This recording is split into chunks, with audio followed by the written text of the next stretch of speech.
when a society begins to evolve in a pathological or lethal direction, phenomena can be induced not by the egos of men and women, not by their institutions, but by the overmind, the collectivity of the human species.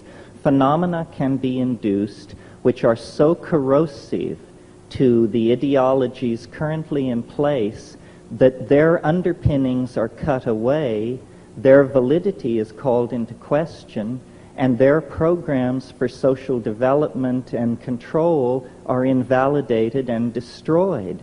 Now, a perfect example of this is the rise of infant Christianity. If you'll cast your mind back to the situation in the early years of the Christian era, and imagine the mentality of a Roman aristocrat, a person of power in Roman society. Their physics is drawn from democracy and atomism. In other words, they are thoroughgoing materialists. Their social theory is drawn from Epictetus and Plato. They are, in fact, extremely modern people by our own standards.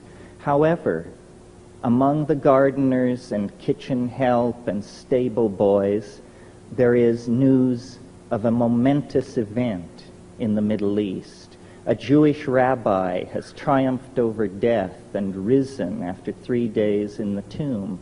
Should the master of a Roman household have caught wind of this kind of superstitious talk among the help, he would have just dismissed it with a sneer. What a preposterous idea. And it is a preposterous idea.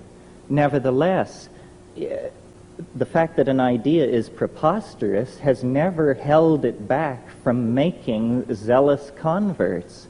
And within 120 years after the Annunciation of the birth of Christianity, its missionaries were beating on the gates of Rome, attempting to convert the emperor.